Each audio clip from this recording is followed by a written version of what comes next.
In the year 1582, a young warrior named Hiroki stood before his teacher in a modest dojo on the outskirts of Kyoto. His hands were calloused from years of sword training, his body hardened by countless hours of physical discipline. Yet on this particular morning, his master handed him not a blade, but a scroll containing 31 syllables arranged in 5 lines. A waka poem. Hiroki looked confused. He had come to learn the way of the warrior, to master combat, to become formidable in battle. What use were delicate verses about cherry blossoms and autumn winds? His teacher smiled knowingly and said something that would change Hiroki's understanding forever. The sword cuts through flesh, but poetry cuts through the fog of the mind. If you cannot remember these 31 syllables and carry them with perfect clarity through chaos and fear, how will you remember your training when your life depends on it? This moment captures a truth that modern society has largely forgotten. The samurai, Japan's legendary warrior class, were not just masters of the blade. They were also devoted practitioners of poetry, spending hours memorizing verses, composing their own works, and training their minds through the discipline of language. This wasn't a hobby or a pleasant diversion from their martial duties. It was an essential component of their mental training, as important to their development as any sword technique or combat strategy. Today, we're going to explore how poetry memorization became one of the most powerful tools in the samurai's mental arsenal, and why this ancient practice holds profound lessons for anyone seeking to sharpen their mind in the modern world. To understand why samurai placed such importance on poetry, we must first understand their philosophy of balance. There was a saying among the warrior class, "Culture and arms are like the 2 wings of a bird.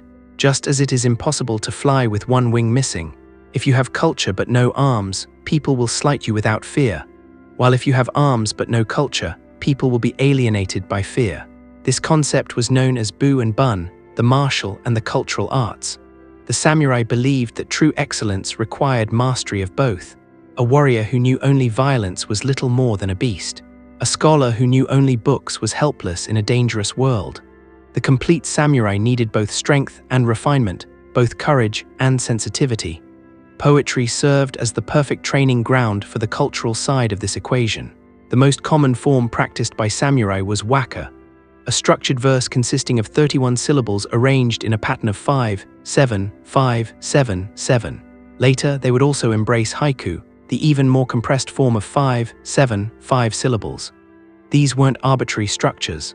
The strict syllable count created a kind of mental discipline, forcing the poet to express profound ideas within severe constraints. Think about what this demands of the mind. To compose a waka, you must hold the entire structure in your awareness while simultaneously selecting each word with precision.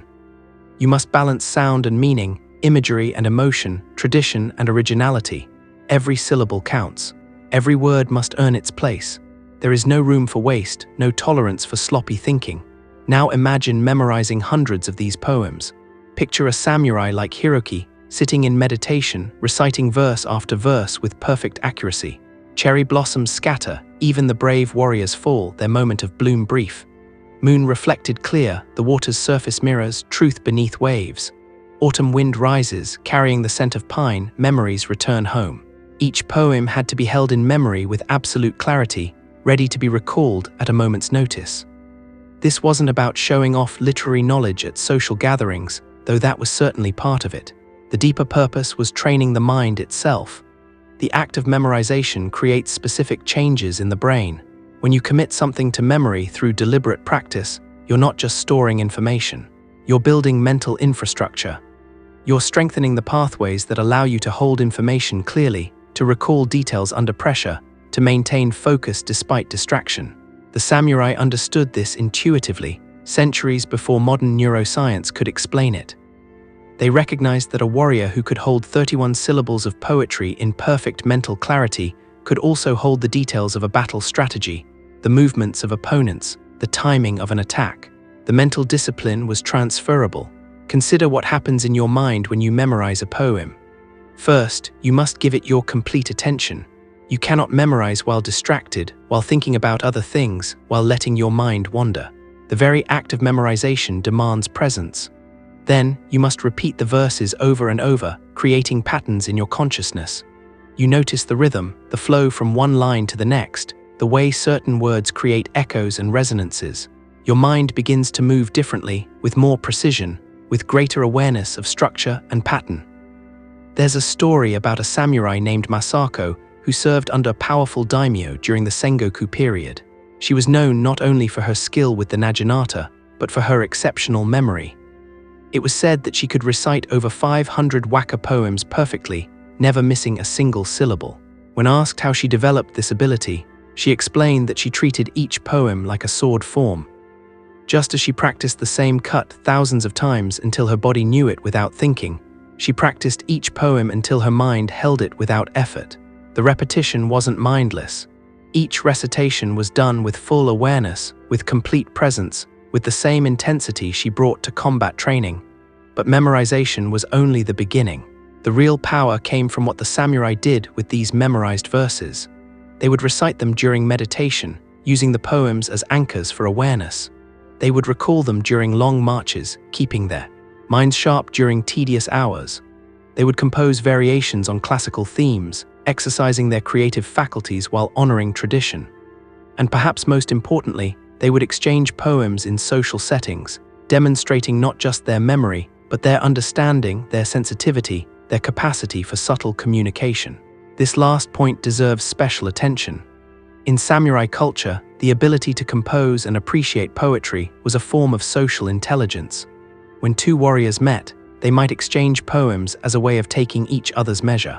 A well-chosen verse could express respect, establish connection, or subtly assert dominance. It was a form of combat conducted with words instead of swords, requiring the same awareness, the same strategic thinking, the same ability to read an opponent and respond appropriately. Let's return to Hiroki, the young warrior we met at the beginning. Under his teacher's guidance, he began the practice of poetry memorization with resistance and skepticism. The first poem took him 3 days to memorize perfectly. He found the process frustrating, boring, seemingly pointless. But his teacher was patient. He explained that every great samurai in history had walked this same path. Miyamoto Musashi, the legendary swordsman who never lost a duel, was also an accomplished poet and calligrapher. Uesugi Kenshin, one of the most powerful warlords of the Sengoku period, composed poetry regularly and studied classical literature. These weren't warriors who dabbled in culture as a pleasant hobby. They understood that their martial excellence and their cultural refinement were inseparable. As weeks turned into months, something began to shift in Hiroki's experience. He noticed that his mind felt different, sharper, more organized. He could recall his teacher's instructions with greater clarity.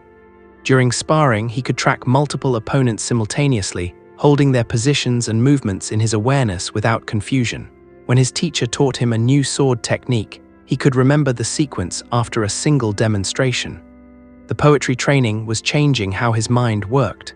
There's a principle here that applies far beyond the battlefield. In our modern world, we're drowning in information but starving for wisdom. We have access to more data than any generation in history, yet we struggle to remember a phone number without looking it up.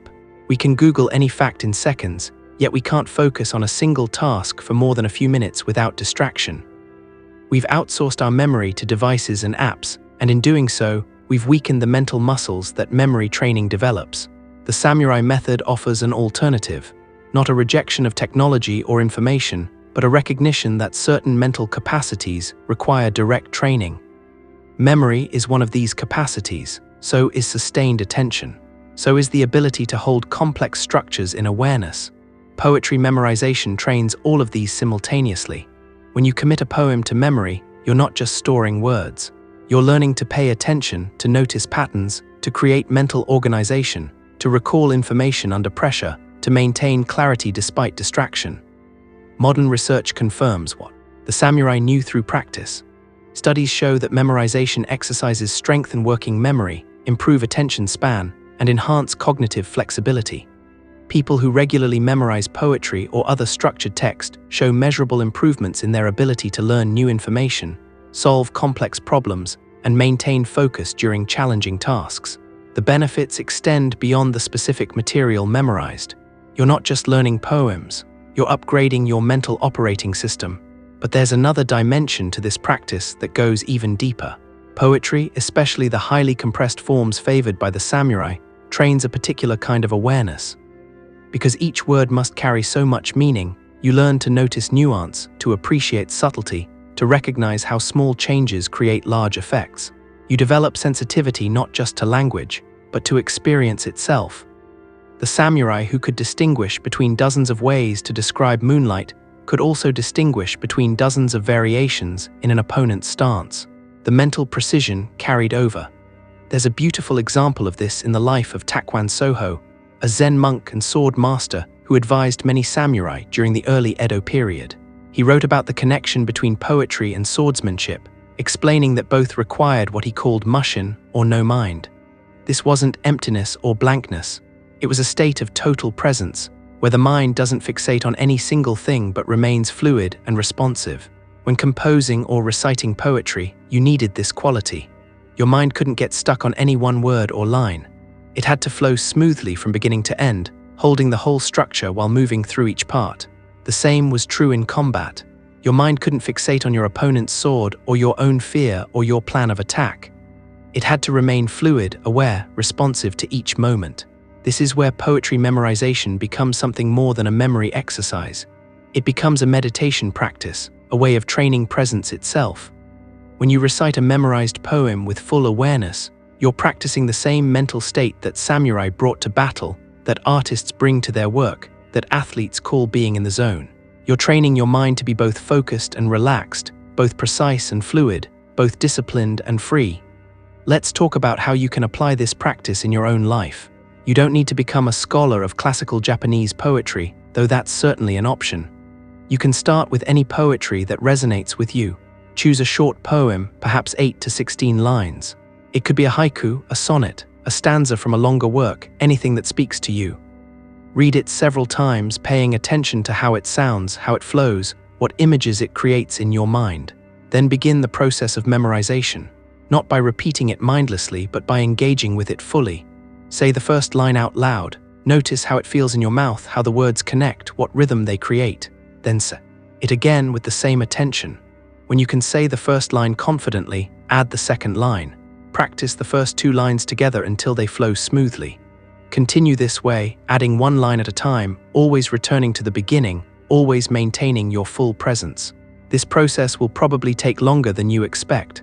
Our minds are not accustomed to this kind of precise, sustained attention. You'll notice yourself getting distracted, getting bored, wanting to rush. These reactions are normal. They're also revealing. They show you the current state of your mental discipline. The samurai would have recognized these obstacles and met them with patience. Hiroki spent 3 days on his first poem not because he was slow or unintelligent, but because he was learning something new and difficult. He was building mental capacity that didn't exist before. Once you've memorized a poem, the practice shifts. Now you recite it regularly, using it as a tool for presence. You might recite it during your morning routine, during a walk, before an important meeting, whenever you want to clear your mind and sharpen your focus. You're not just recalling words, you're practicing a state of mind. You're training the same mental clarity that helped samurai remain calm and focused in the chaos of battle. As you continue this practice, you'll notice changes. Your memory will improve, not just for poetry, but for everything. Your attention span will lengthen. Your ability to notice details will sharpen. You'll find it easier to maintain focus during difficult tasks, to recall important information under pressure, to keep your mind clear when circumstances become chaotic. These aren't mystical transformations. They're the natural result of consistent mental training. The samurai understood something that modern culture often misses.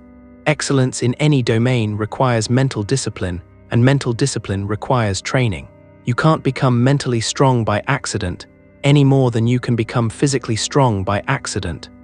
You have to engage in practices that specifically develop the capacities you want to strengthen. Poetry memorization was one of the most effective tools the samurai discovered for this purpose.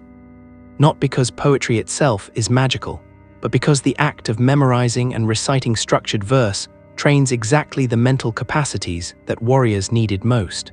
There's a final lesson here that brings us back to where we started. Remember Hiroki, frustrated and confused, wondering why his sword master was making him memorize poems. Years later, after he had become an accomplished warrior and teacher himself, a young student asked him the same question. Why poetry? Why not just more sword practice? Hiroki smiled, remembering his own resistance, his own confusion, and told the student what his teacher had told him. The sword cuts through flesh, but poetry cuts through the fog of the mind. Then he added something his own experience had taught him. In battle, your sword might break, your armor might fail, your body might grow tired. But your mind, properly trained, can remain clear and strong. Until your very last breath, poetry taught me how to forge that clarity. This is the gift that poetry memorization offers, not refined cultural knowledge, though that's a pleasant side effect.